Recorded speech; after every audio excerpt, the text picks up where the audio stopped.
जय जगन्नाथ पिला माने स्वागत करुछि तुम मानकु मोर चैनल को। ए वीडियो रे हमें पढ़िबा संत कवि भीम भोईंकर रचित कविता पयरे पशुछि शरणर प्रथम भाग। तेबे पिलाए पाठ पढ़िबा आगर तुम मानकु अनुरोध करुछि जे जदि ए पर्यंत ए चैनल को सब्सक्राइब करिना हो तेबे एबे ही ए चैनल को सब्सक्राइब कर देबा संगे संगे ए वीडियो को लाइक मध्य कर दियो। आ हां पिलाए ए वीडियो को तुम सांग साथी मान सहित शेयर मध्य करने को भूलिब ना। तेरे पिलाए अधुना संबलपुर जिलार रेढ़ाखोल निकटस्थ जटासिंगा ग्राम 1850 मसीह संत कवि भीम भोईंकर जन्म। समग्र जीवन संपूर्ण दारिद्र्य भितर कटिथिबा एही आजन्म दुखी कवि संत कवि भीम भोई वस्तुतः ओडिया साहित्य जगत रे जणे विस्मयकर प्रतिभा। से थिले महिमा धर्मर जणे प्रचारक तथा भक्त मध्य। परमेश्वर को सही महिमा धर्म माध्यम रे दर्शन करी जो दिव्य भावना को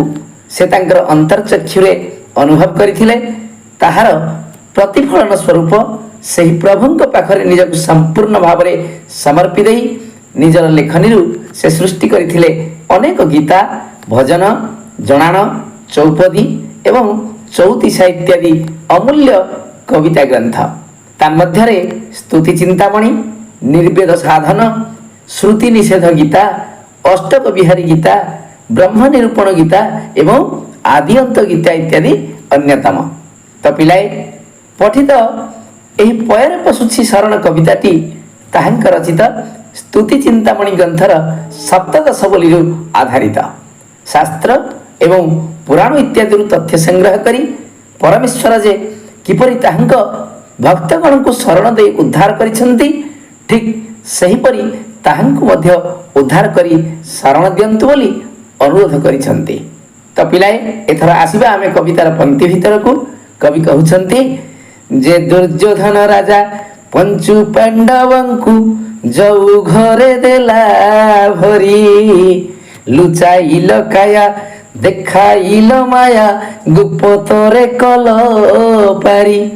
सत्य धर्म मार्गे करुणा संभर्वे विपद को कर क्षय फिटाओ कलंक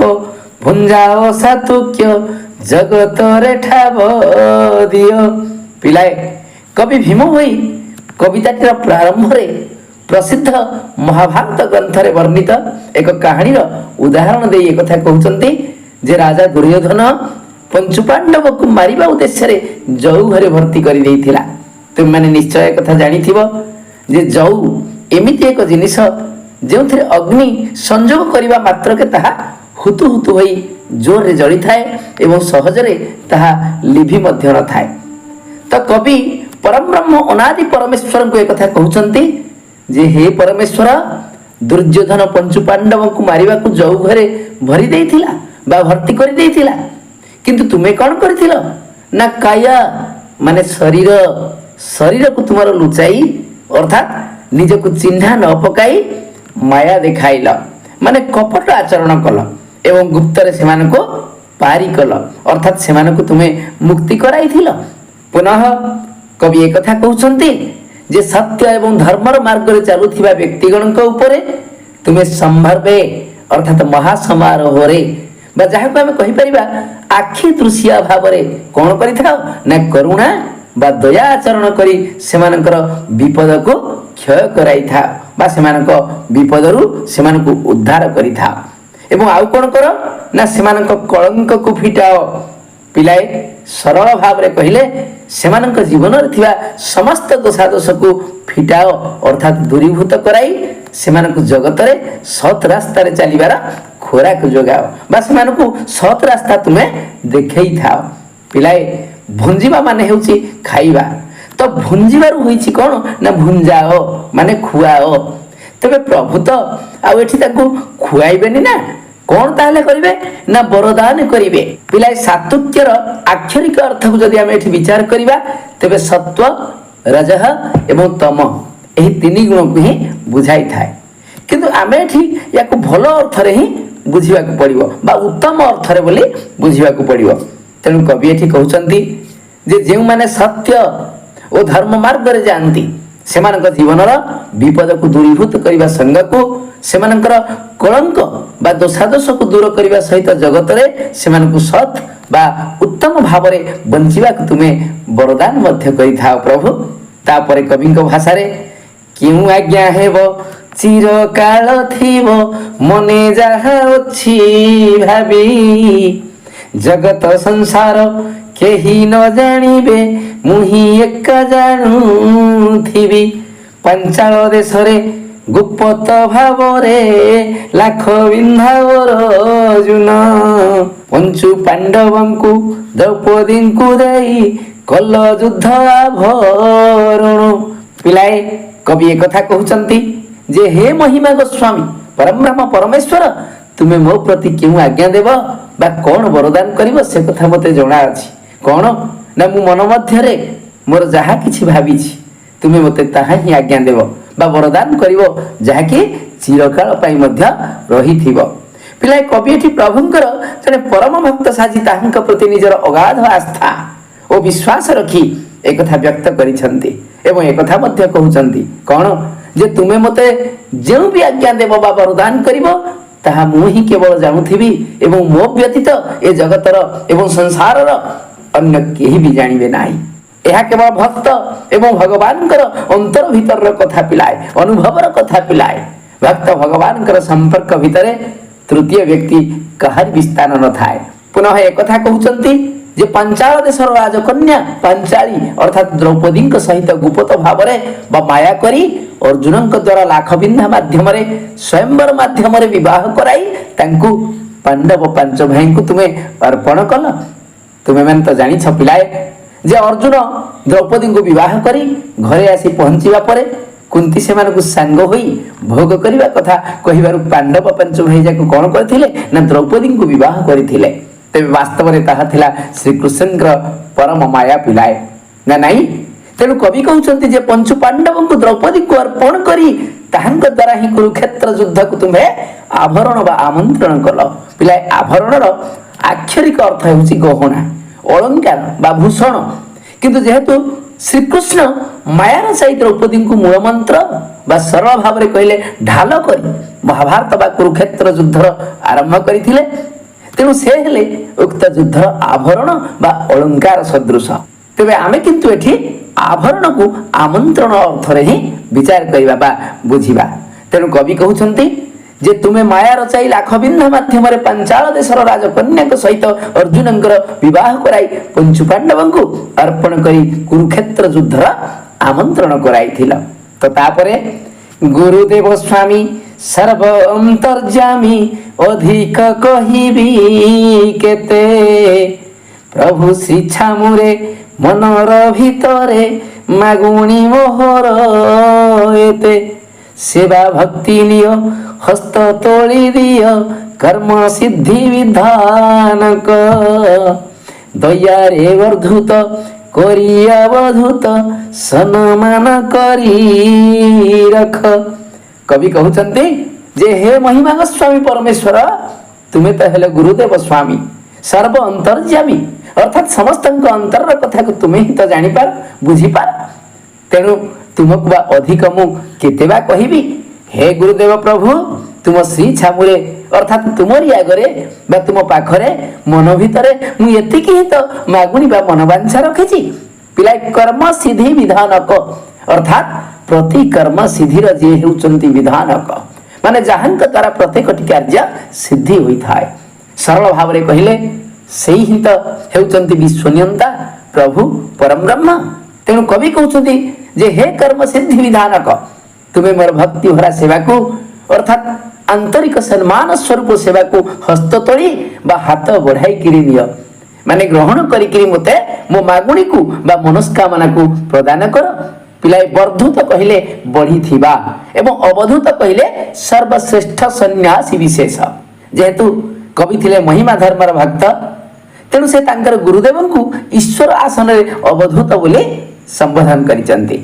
ତେଣୁ ସେ କହୁଛନ୍ତି ଯେ ହେ ଅବଧୂତ ତୁମେ ତୁମ ଦୟାରେ ତ ମୋତେ ବଢ଼ାଇଛ, ତେଣୁ ମୋ ମନବାଞ୍ଛାକୁ ପୂରଣ କରି ନିଜର ସମ୍ମାନକୁ ବଜାୟ ରଖ। ପିଲାଏ ପୁନଃ कवि एक कथा कहउछंती जे त्रेतया युगरे राम अवतारे अभिषेक हेबा बेले मिली सर्वऋषि चाहि रूप राशि पंचु मने विचारिले तांक कल्प नाम नेघे नियापण आहे अणरूप शून्य ब्रज नारी करी गुप्ते लभिल मनोवांछा कल पूर्ण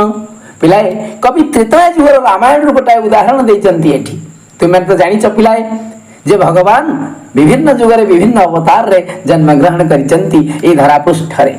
तेणु कवि जहाँ महिमा गोस्वामी बा गुरुदेव कही निजर अंतर्भावना को व्यक्त करुछंती सेही हेउचंती कृष्ण एवं सेही ही तो हेउचंती रामचंद्र तेणु से कहउचंती जे हे प्रभु त्रेता युगरे राम अवतार रे तुमर अभिषेक उत्सव पालन कर जाउथिबा बेले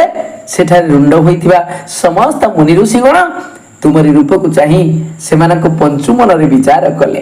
पिलाए पंचुमन हेउची कोन कोन ना मन सुमन कुमन विमन एवं अमन मनर मान तो तुम जानिଛ पिलाए सुमन माने होछि कोन ना उत्तम बा भलो मन अर्थात जे मन भलो कथा चिंता करि पारे कुमन माने होछि खराब मन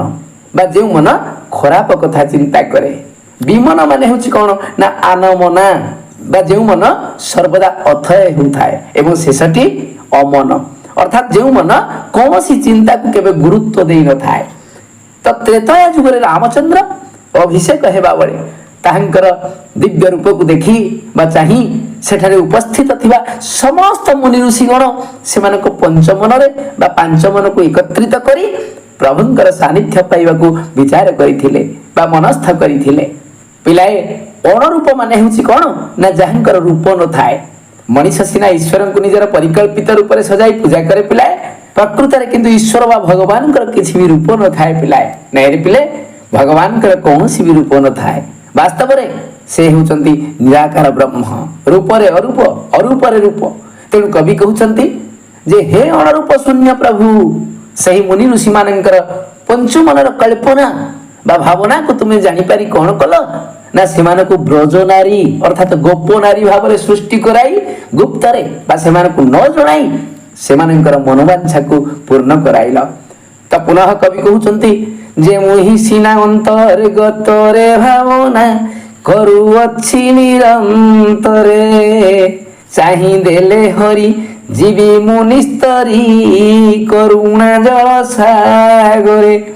कंस आज्ञा घेनी प्रभु वेणु पाणी पद्मा पुष्प जानते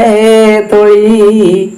फूल सज्जा परे शयन स्थान रे पयोरे दंशिला